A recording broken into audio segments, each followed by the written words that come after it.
ketika mana orang-orang fasik dan kafir mati. Waktu orang fasik mati, orang munafik mati, qala, mereka pun akan sebut di malam pertama kematian. Ini suasana malam pertama kematian. Malam ni kita dengar pasal kematian, boleh jadi 2 bulan lagi hari kematian kita. Tak ada dalam masjid ni. Tuhan tunjuk di Malaysia ni, tak payah tengok luar negara lah. Tuan-tuan, saya yang bercakap, Allah tunjuk di Malaysia ni semua jenis manusia mati. Tuan-tuan, sultan mati tak? Sultan meninggal. Tuhan tunjuk kita sultan meninggal. Menteri meninggal tak? Menteri meninggal. Ni dalam duk kalut ada mesyuarat, ada menteri duk sibuk ni.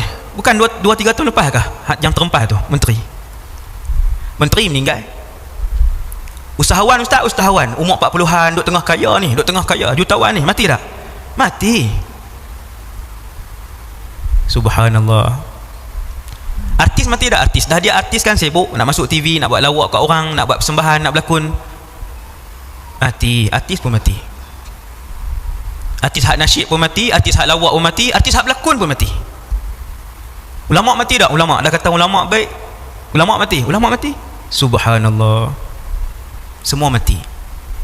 Dan kebanyakan yang saya sebut tadi, daripada yang di Pertuan Agong sampai ke sultan, sampai ke menteri, sampai ke artis, sampai ke ulama, sampai ke jutawan, kebanyakan mereka mati dalam keadaan mereka pun tak tahu mereka akan mati.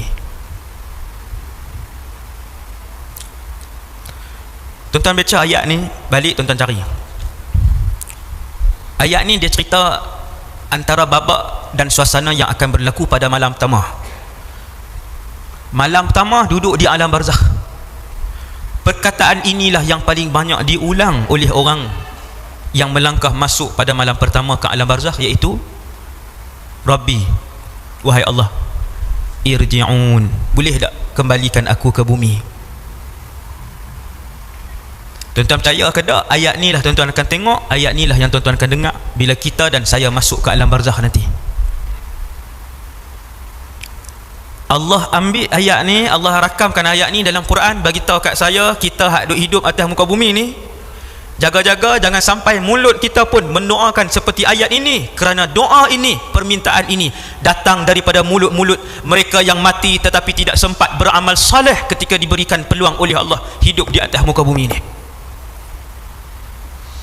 Lalu mereka pun minta pada hari pertama kematian, Rabbi irji'un, ya Allah, boleh tak kembalikan aku? Kembalikan ke mana? Kembalikan ke bumi hak kita duduk malam ni.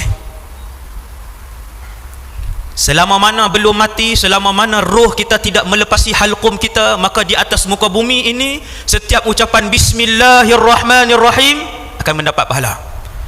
Setiap ucapan Subhanallah ditulis oleh malaikat. Setiap 10 sen yang dimasukkan kerana Allah, maka dikirakan kebaikan oleh Allah Subhanahu wa ta'ala. Maka ramai yang menyesal di malam pertama berada di alam barzakh, ramai yang memohon kepada Allah mengulang-ulang, Rabbi irji'un, boleh tak ya Allah kembalikan kami sebentar sahaja di atas muka bumimu? Untuk apa wahai yang meminta pada hari pertama di barzakh? La'alli a'malu salihan fima tarakt. Ni ayat yang kita dah baca ni. Dia kata, ya Allah, bagi aku hidup saat saja aku nak buat amalan saleh yang tidak sempat aku lakukan. Lalu dijawab oleh Allah, kalla innaha kalimatun huwa qailuha. Tuhan kata tidak sama sekali. Siapa yang akan dikembalikan? Mana ada manusia yang dah duduk di padang barzakh, di alam mahsyar, di alam barzakh kemudian nak dikembalikan? Tak boleh. Tak boleh. Tuhan kata cukup. Takat mana hak buat, takat tu dah. Esok mati, takat malam ni dah. Maghrib tadi solat kamu yang terakhir, Isyak tadi solat kamu yang terakhir, subuh esok pagi solat kamu yang terakhir, bacaan Quran kamu yang tahun lepas, itulah yang terakhir untuk kamu. Siapa suruh buat tahun lepas? Kalla. Tuhan kata kalla. Ini jawapan Allah, kalla. Tidak sekali-kali. Takkan boleh, jawab Allah. wa min waraihim barzakhun ila yaumi yub'atsun. Allah Taala kata ni kita dah duduk alam barzakh, tak boleh kembali dah. Maka ayat ini dibacakan kepada saya yang hidup dan tuan-tuan yang hidup untuk kita mengambil iktibar, untuk mula mengisi keseluruhan kehidupan kita dengan ibadah dan mencari redha Allah. Kerana manusia yang mencari redha Allah dan akhirat, beliau akan diberikan dunia dan kekayaan oleh Allah Subhanahu wa taala.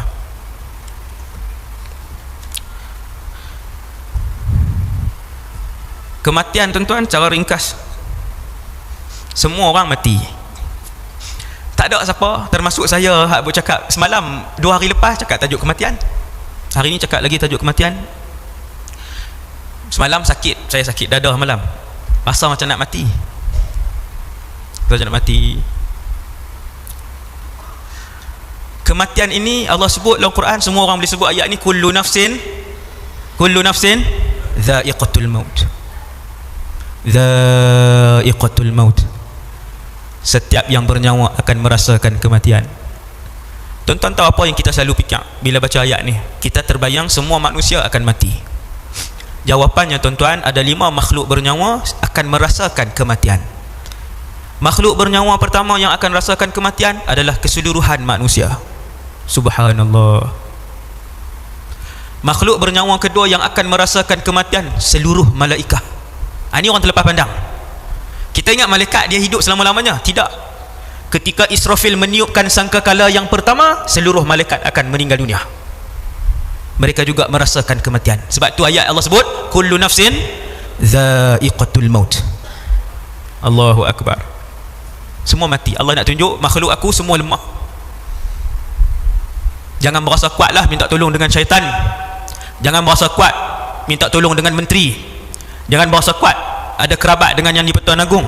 Makhluk aku semua lemah, kata Allah. Allah. Makhluk ketiga bernyawa yang akan merasakan kematian ialah kesemua jin.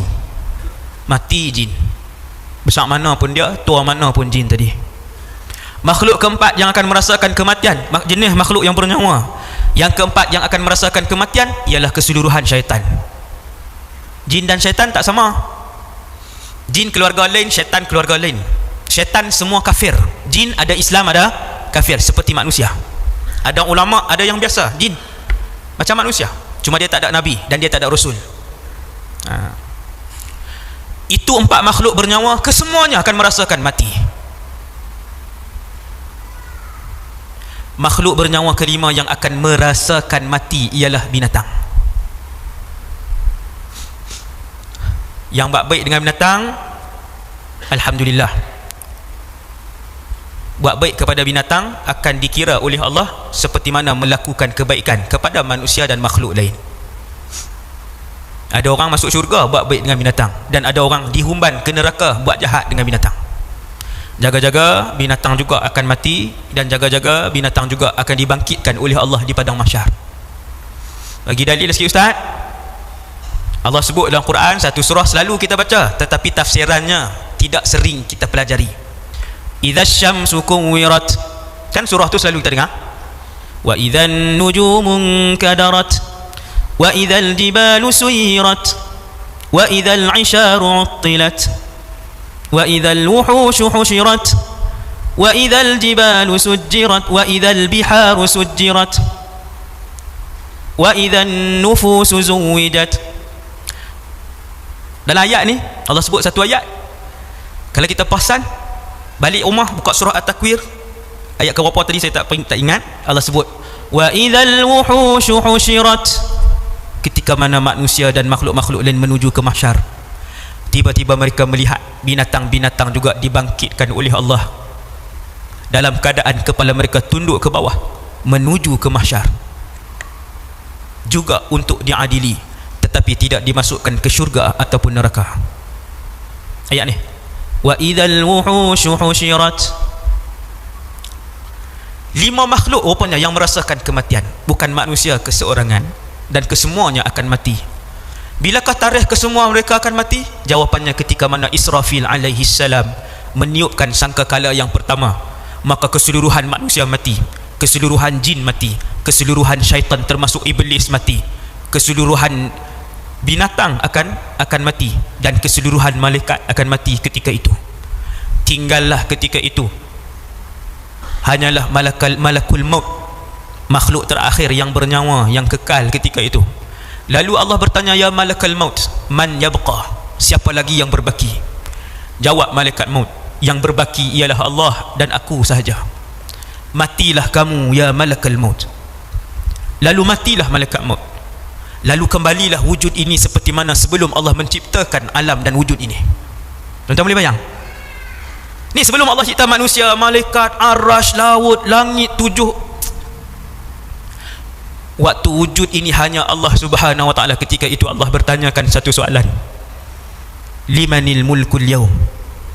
Hari ini kerajaan dan kekuasaan milik siapa? Allah nak tanya sebenarnya, yang dahulu memerintah kerajaan Rom, Fir'aun yang dahulu memerintah kerajaan di Egypt, Mesir, mana presiden-presiden dan Perdana Menteri yang berkuasa? Sila jawab waktu sekarang. Di mana kemampuan, kekayaan dan kekuasaan kalian? Waktu tu tak ada siapa dah yang akan jawab. Lillahil wahidil qahar. Allah sendiri yang jawab soalannya. Allah berkata, kerajaan dan kekuasaan hanya berbaki kepada Allah. Al-wahidil qahar, Tuhan yang Maha Esa, Tuhan yang Maha Perkasa. Subhanallah. Maka menjadi mulialah mereka yang menyembah Allah, menjadi mulialah mereka yang mengagungkan Allah, menjadi mulialah mereka yang membesarkan Allah, menjadi mulialah mereka yang selalu menyebut Allah, Allah. Kerana yang kekal itu hanyalah Allah. 2, mati sekali saja seorang. Ada orang 2 kali mati. Nabi Musa pernah sekali malaikat maut mai nak ambil nyawa dia, dia tumbuk mata malaikat maut. Ini hadis sahih ni. Rosak mata. Allah menggantikan mata yang baru. Nak macam cerita kartun tapi hadis sahih. Dia tak mau mati waktu tu. Allah bagi satu tempoh lain kepada dia. Tuan-tuan yang dirahmati Allah, setiap yang bernyawa akan rasa mati seorang sekali. Siapa pun dia. Yang ada dalam badan kita ni roh.